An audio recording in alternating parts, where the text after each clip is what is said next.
SS31 being something that directly plays into mitochondrial biogenesis, so you actually improve the density of the mitochondria, would actually increase your oxidative stress risk by having more mitochondria. So did I notice anything massive from it?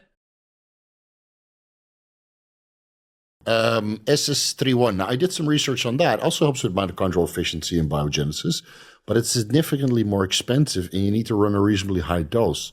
So I ran 5 milligrams SS31 for about a week or two, and then my wallet was literally crying. And then I didn't really notice much of a difference on top of the mitochondrial stuff that I was running. Now, this is a year ago, before the SLU PP332 and the methylene blue and the MOD-C. At that time, I was running MOD-C at the same time, so maybe that negated the effect. Dean, do you have any experience with SS31? I do. Like you, I've done 5 milligrams 5 days per week for 3 weeks in a row. But that's with everything else in play, like MOD-C, SLU, methylene. That, did I notice a massive benefit? I can't really say. I mean, without sort of, maybe if you tracked some blood work markers to sort of look at rates of oxidative stress, would you see something reduce or even increase with the SS31? Because obviously we've discussed that SS31 being something that directly plays into mitochondrial biogenesis, so you actually improve the density of the mitochondria, would actually increase your oxidative stress risk by having more mitochondria. So did I notice anything massive from it? I can't really say. But you get like an ashtray face overnight, which indicates like oxidative stress. All those guys microdosing their masteron, they look like ashtrays. But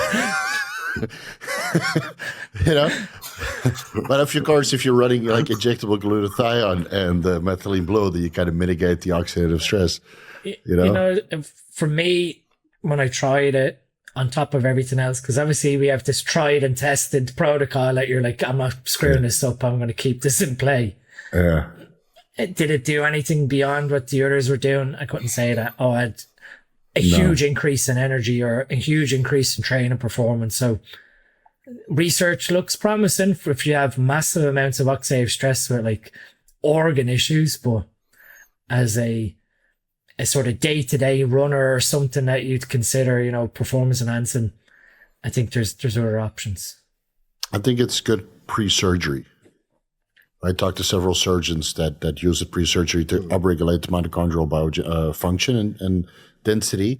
So in clients with low mitochondria, this seems to be the one that raises the mitochondrial function quite dramatically over the course of a week.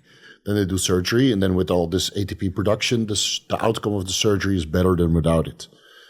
And that's extensive surgery with stem cells and transfusions and bone marrow and all that shit.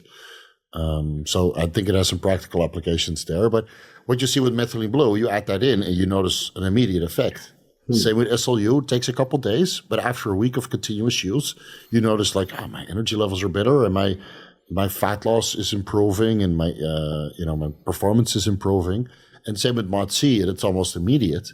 But with the SS31, I didn't notice any dramatic effect. Not on day 1, not on day 14.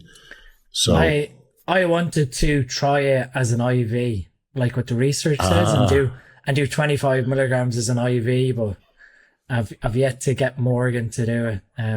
Well, it's gray area. Again, am I going to? What's the purity? Am I going to see anything from it? And it's interesting, like we've discussed, but I think we've sort of nailed the three that are tried and tested that I'm not gonna move away from. Not based on anyway, because obviously we see in my bloods. I done my blood work whenever it was 6 weeks post show, and it was pretty much as good as would be expected, and nothing on the blood work showed anything towards running SLU since January as SLU causing any problems. Seems to have no effect on blood work. No effect. So that's good to know.